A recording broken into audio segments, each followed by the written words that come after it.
Today we are going to understand when we say the function is invertible and what does it mean when I say a function has inverse or if I say the function is invertible. So first we see the definition given in the NCERT. A function f x tends to y is defined to be invertible if f is 1 1 and onto. So this is the basic condition for any function to be called invertible, that the function should be 1 1 and onto. So we'll discuss this when we say this invertible, or how we can say invertible and what does it mean to say that function is invertible with the help of the examples. So take this question number 2 of miscellaneous exercise.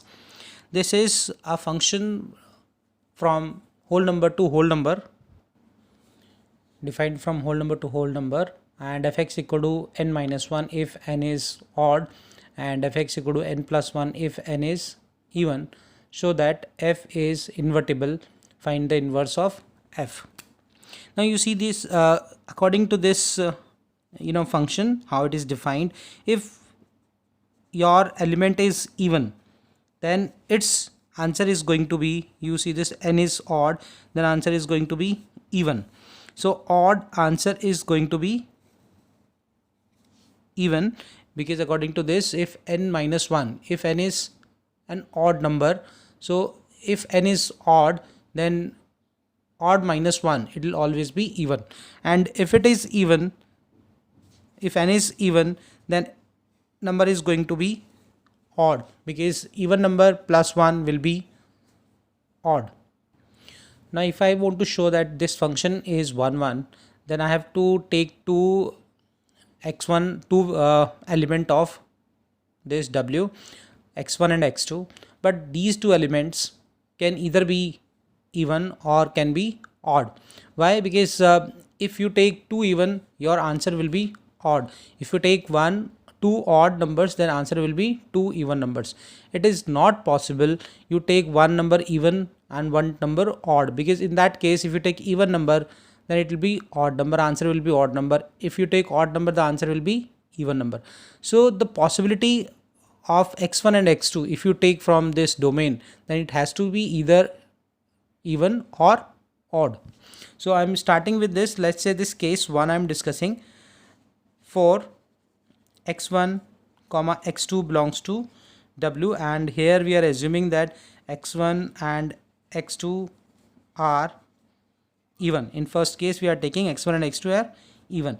So let we assume that fx1 is equal to fx2. So according to this, if it is even, the answer is going, you can see here also, if n is even, then fx is going to be n plus 1. So according to this definition, this is going to be x plus 1, or this is going to be x2 plus 1. From here you can see that x1 is equal to x2 we are getting. Now next case 2, in that case we will take x1 for x1 and x2 belongs to whole number, but here we are assuming now x1 and x2 as are odd numbers. So now we'll follow again the same way. fx1 is equal to, we assume that fx1 equal to fx2. So your answer will be x1 minus 1, because x1 is, you can see the definition, if n is odd, the answer is going to be n minus 1. So this is going to be x1 minus 1, and this is x2 minus 1. So again this is cancelling, so x1 equal to x2. So from both case you can say that f is 1 1 function. Next we'll discuss about the function, whether it is onto function or not. So you can see again we have two types of number in the codomain. First type is even and second type is odd. So let's start with this. If I take let y belongs to w, and this is codomain, then y, we are assuming here in the case 1 that y is even. Y is even we are taking now. So y is even, if even number you are taking, then its image will be some odd number. So now let there exists x, you can say here odd, belongs to W, which is domain, such that fx is going to be y. So here I told you that if y you are taking as even, then its pre-image will be odd. So odd if you take, and according to this definition, then if n is odd, this answer is going to be x minus 1 and this is going to be y. So from here you can write that x equal to 1 plus y. Now next you have to show that this right hand side number is belonging to W. W means the whole number. If this belongs to whole number, it will mean that this x is also belong to whole number. If it is true, then we can say this function is onto in that case.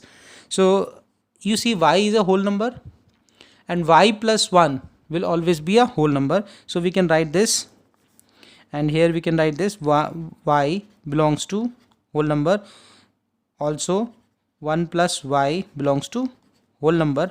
As a result, you can say that x equal to x is also belongs to whole number. So in that case, we have shown that if there is for every element of the codomain which is even, it has some pre-images, and pre-images are some odd numbers. So this we have proved. So for example, if I take any even number, let's say this is 2, then you have to think what is the pre-image of this number. So if it is y, let's say this is y, then x is going to be, according to this definition, is 3. So you take this in this function f3, then 3 minus 1, it will be 2. So it means we can say that in that case 1, that this function is onto function. Next we take another case. Similarly, we can write similarly if y, we are taking this time odd number belongs to this, there exist x belongs to W such that fx is equal to y. This time I am taking this y as some odd number, so you know that the pre-image will be some even number. So according to this, x is even number. So if it is even, then answer is going to be x plus 1, this is equal to y. So from here you are going to get x equal to 1 minus y. So now we can say we have to prove this belongs to W, or you can say if y belongs to W, then 1 minus y is also belongs to W. So this is just, you change it a little bit. This is x equal to y minus 1. If y is a whole number, then y minus 1 will also be a whole number, and we have to keep in mind that y is some odd. So it implies this is, we can write here y belongs to W, also y minus 1 belongs to W. It implies that x belongs to W. And now finally we can say that f is onto function. F is an onto function.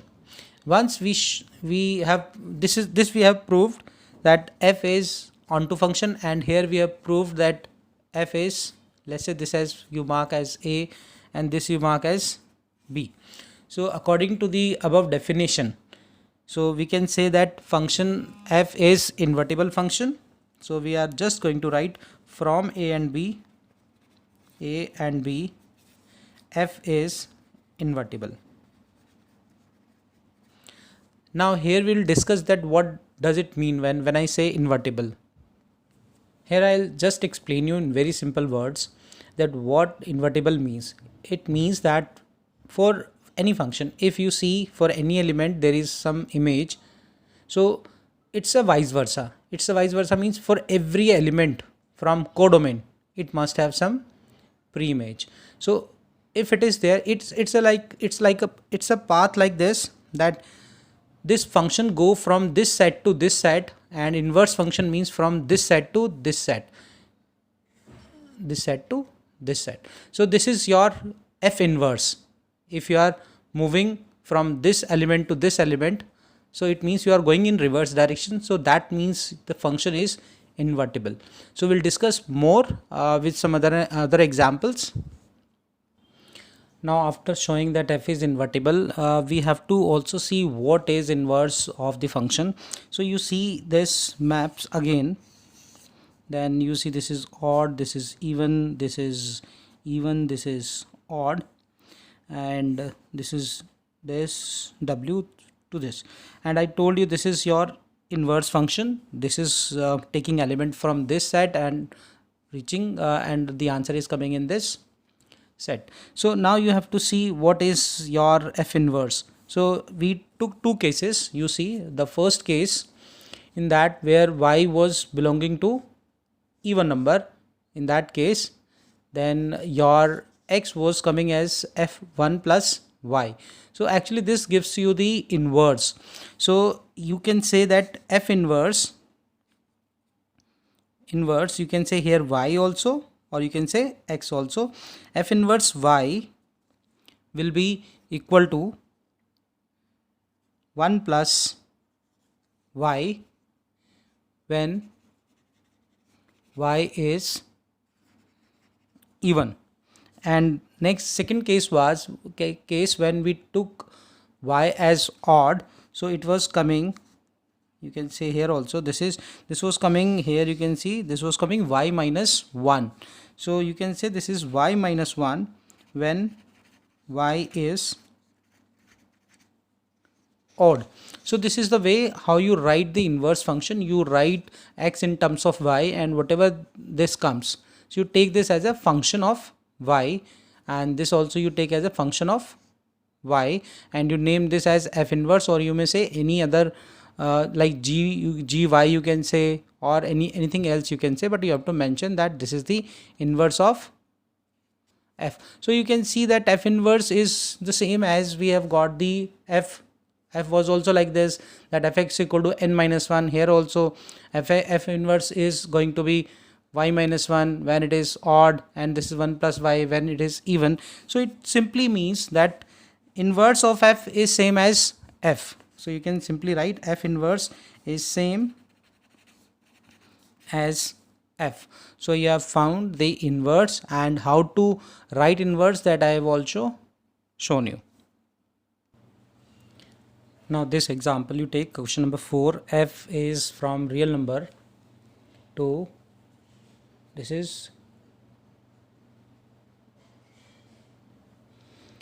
is your codomain defined by fx equal to x upon 1 plus mod x belongs to R is 1 1 and onto function.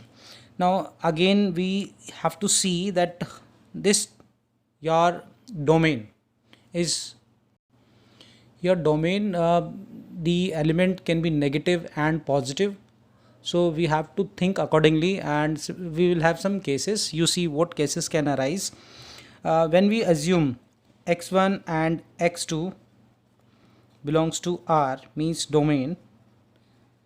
Now we can have several cases. First, for example, the case 1 when I say when x1 and x2 are like, when x1 x2 are,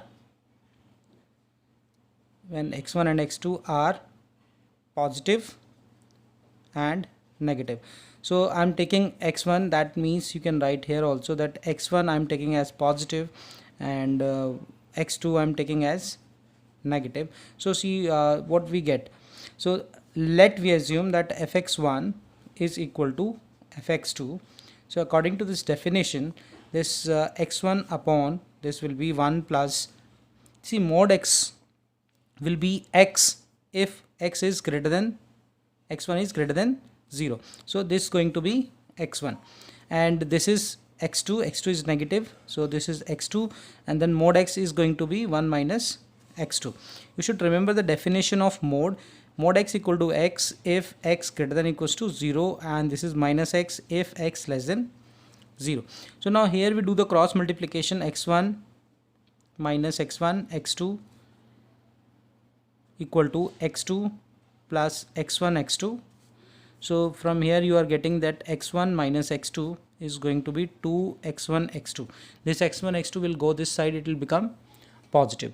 So now you see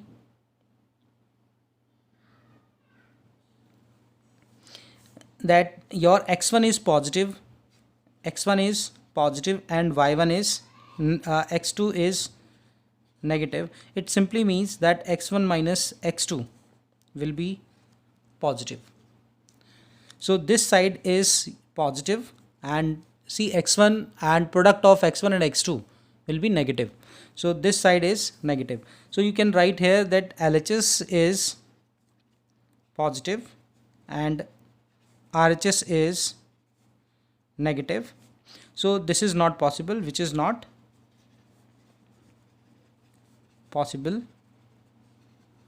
So we can say that F is not 1 1 in that particular case. So now we take case 2.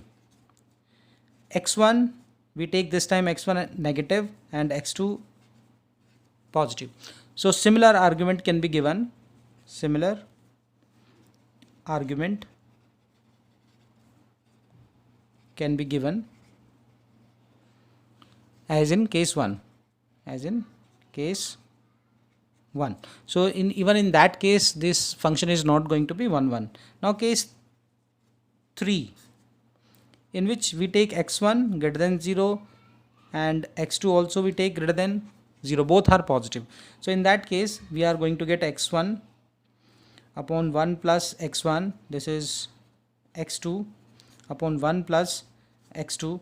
So if I simplify this, I am going to get x1 plus x2 x1, x2 plus x1 x2. So this got cancelled and I am now getting x1 equal to x2. So in that case we are getting that f is 1 1. Case 4, where x1 negative and this x2 is also negative. So in that case you see what I am getting now. This is x1 upon 1 minus x1, x2 upon 1 minus x2, because according to the definition of mode function. So again we do the cross multiplication. X1, this is x1 x2, x2, this is x1 x2. Again we are getting x1 equal to x2. So here we can say that f is 1 1 in both the cases. So therefore we say f is 1 1 in these two particular cases. Now we have to show for ontoness. So just we turn the page. Now to show that function this is onto, we start from this arrow diagram. So I just take this any element, let's say this is y belongs to, and this you can see your domain is from -1 to 1. So this is your codomain and domain is your R. And now we have to check whether this is onto or not. So we start like this. Let y belongs to -1 comma 1, and for that we assume that this is for y belongs to this. Let there exist x belongs to R such that fx equal to y. So according to the definition, that here the x can be positive or x can be negative. So I am taking the first case, case 1, x we are taking as positive. So according to this function definition, then fx will be going to fx equal to y is going to be x upon 1 plus x, this is equal to y. So from here we will write x in terms of y. So it can be written as x equal to y plus yx. So x can be written as y upon 1 minus y. So this is x in terms of y. Now next thing we have to show that this is belonging to R, and this is also this is belonging to R, and this has to be positive also. This number has to be positive. So you see that y is from -1 to 1. So 1 minus y, if you do 1 minus y, so it means we have to draw some conclusion from this side, that 1 minus y, what is going to be 1 minus y, and y is belonging from -1 to 1. It means this y is greater than -1 and less than 1. So if y is less than 1, it means this number is positive, and this number will be deciding whether this whole will be positive. So you can see here, now I am taking from here y is greater than -1 and y less than 1. So if I can see here from this two relation, that 1 minus y, from here it will be greater than 0.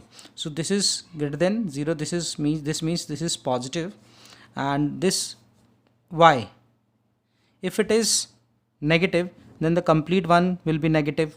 If this is positive, then this will be completely positive. So when I'm taking this y from this, I have to mention this, that this is some positive number. So if I say this is positive, so it means now this time this is fine, this is okay. You can say this number is belonging to R if y is positive and y is from -1 to 1, or you can also say that y belongs to 0 to 1. So this case we can say that f is onto. Now next case we have to discuss as well, case 2. If x, suppose x is negative, if x is negative, then let's say that what happens, then we write fx equal to y, then x will be 1 minus x, this is equal to y. Again we write x in terms of y, this is x equal to y minus yx. So x is going to be y upon 1 plus y. So even in that case, you see this number 1 plus y will always be positive. This denominator is always positive, because you can get the information from this side also, that -1 greater than y. So -1 you bring this side, and then y plus 1 greater than 0. So it means denominator is greater than 0. Now this complete answer will be negative if y is negative. So in that case, we are taking that y is negative, so belongs to R, and we are taking that y is negative. So this means for whatever negative number you take or positive number you take, so if you take y positive, then your pre-image was coming y upon 1 minus y. If you take y as negative, then your pre-image is coming as y upon 1 plus y. So this is very important information. Now we'll summarize this and we'll write the inverse. This is first we write that f is onto function. So here we write f is an onto function,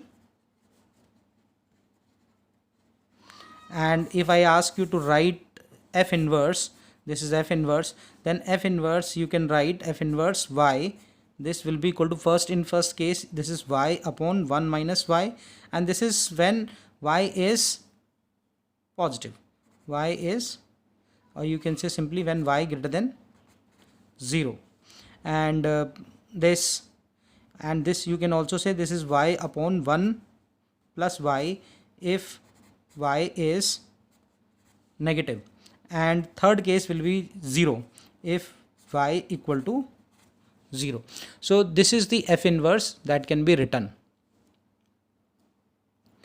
So you have seen till now that if any function is 1 1 and onto, then we can always find the reverse path from codomain to domain, and this is these are the first two examples which I gave. Now there is one important result coming, and that is there in the NCERT, that function f is invertible, or you can say f inverse exists if range is equal to codomain. So you can see this is the case actually, range equal to codomain if function is 1 1, and I have to mention this function f is invertible or F inverse exists if range equal to codomain, or F is 1 1 already, if F is also 1 1. F is 1 1. So if this is the condition that range is equal to codomain, then you will always get that function will be invertible function. So I'm marking this result as very important result, and you can use this result as this is the standard result, that function is invertible if F is 1 1 and range is equal to codomain. Actually this you can also see, this you can put the second star, F is onto, you can simply say F is onto if range is equal to codomain. So if F is onto, and I have given you that F is 1 1, so it will be invertible, and in separately you can say F is onto if range is equal to codomain.